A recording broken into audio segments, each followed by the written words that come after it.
Menus, or user interface if you're a nerd, have played a huge role in technology over the years. From the machine your grandpa uses to fix his nuclear snoring, or the card readers in the subway that we all use to pay for the train completely legally, to, of course, video games.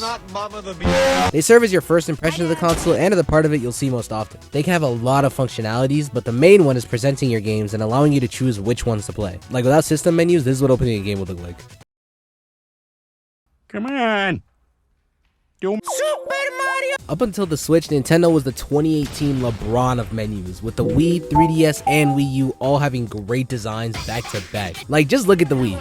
Every channel gets its own animation, with even the empty ones having static like they're off the air. And when you select one of these channels, a title card plays that can range from beautiful to more beautiful. Even if you didn't have any games, there were still so many things you could mess around with, like designing Mii's in the Mii Maker, editing your wholesome family photos in the photo channel, or being broke and realizing that the Mario Kart channel isn't free Mario Kart. This can't be. The most impressive part though is that even with all of this content available, the menu was still perfectly functional. With barely any lag, good load times, great design, and tons of personality, it's obvious how much effort was put into this menu. They definitely didn't have to go crazy, but they chose to anyway, and created one of the most memorable system menus in the industry. Yeah, shut up, nigga. Obviously, the console from 11 years in the future is gonna do it way better. Ooh, sweet relief. Wait. Wow, I'm taking that shirt. Damn, this is boring. What happened? No movement, no style, no music, everything's gone. I know the Switch is a weak console, but come on. It can at least handle like a 2 MB song in the back or something. But before we talk about the major flaws, I guess there are some things this menu does do well. Its streamlined nature makes it super quick and easy to get into a game. Like, you press the power button and 2 seconds later, you're looking at the greatest game of all time. No crazy long boot up times or convoluted menus, it's just what you see is what you get. Which for a portable console like the Switch is really nice. It's fast, battery efficient, and serviceable. Like, what more do you really need? Sure, I feel like I should be wearing a straitjacket right now, but I can still click on a Mario. Luigi card A. That is not Mario. It's clear the Switch menu was designed to be purely 100% functional, which isn't that big of a problem, it's just really boring. But what is a problem is making the horrible mistake of using this thing for anything else. Why does it take 7 years to scroll to the bottom of my screenshots with the only way to filter them being by game? Why do I have to go cave diving into the depths of the settings to find the Mii Maker? And why is the one in Miitopia so much better than this one? Why are we still using friend codes in 2017? Why did it take 5 years to get Bluetooth support on this handheld console?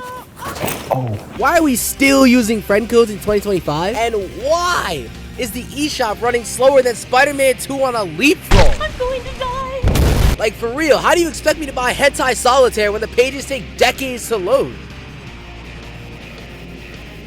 I didn't even slow this down, that's just how it is. But even with all of these things, the worst part of this dumpster fire of a menu has got to be the theme tab.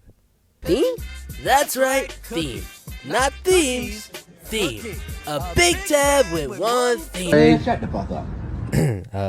Anyway. The Switch just lacks so much of the fun and polish you'd come to expect from Nintendo. And it's not like making a good, portable-ish home console menu is some never-before-seen revolutionary task. Like, nigga, you already did it. The 3DS is a perfect example, with its menu essentially being a portable Wii. Well, Wii U, but I didn't talk about that, so... It has all the fun parts like title cards, good music, and stuff to do outside the games, while also meeting the simple yet effective requirements of a portable console. It also kind of makes a dent in the whole performance battery life argument, as the 3DS is a way weaker handheld than the Switch. It does themes way better too, but that bar is literally in hell, so I wouldn't worry about it too much. Not only could Nintendo have taken inspiration from themselves, but also from other companies, like Sony, whose PS4 menu at the time was literally everything this thing wishes it was. Or Microsoft with the Xbox. Ugh! Yeah, maybe not this one.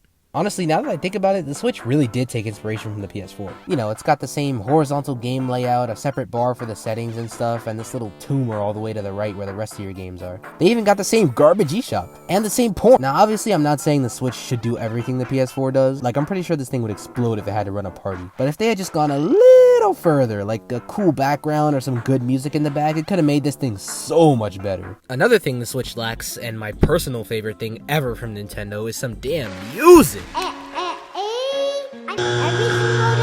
I I've been pointing out music this whole video, not just because I like it, but because of how important it is too. Most people might think that the music doesn't really matter that much, and if that sounds like you, I'll kill you! music can produce so many different feelings and emotions, especially in these menus. They help define the tone of the experience. It can be the difference between your menu feeling like heaven or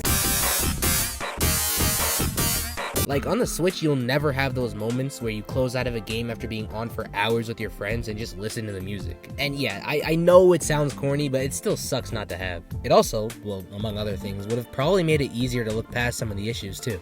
Cause a little music can give even the most heinous trash boat stuff something worth appreciating. At the end of the day, is the Switch's menu complete garbage?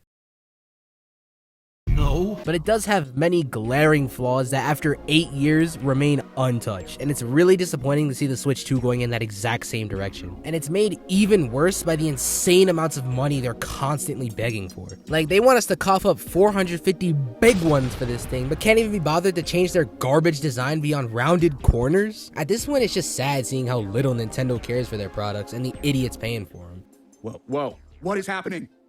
The Dragon Warrior! It's me! The Switch 2's menu design had so much potential, with there being so many things from the original Switch that, if improved upon, could have made for something great. But nah, we're still stuck with this tired old Google Docs ass menu with no movement, no music, no style, and no fun.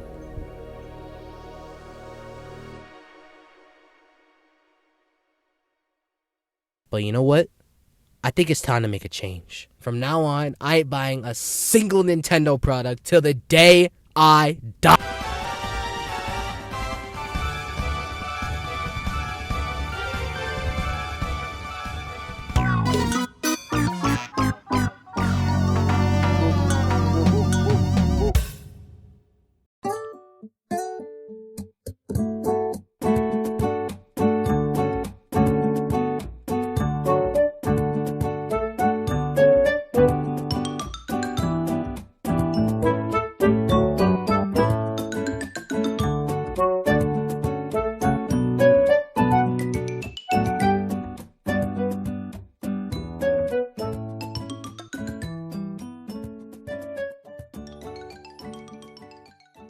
Like, it's crazy how a little good music can give even the like it's crazy how even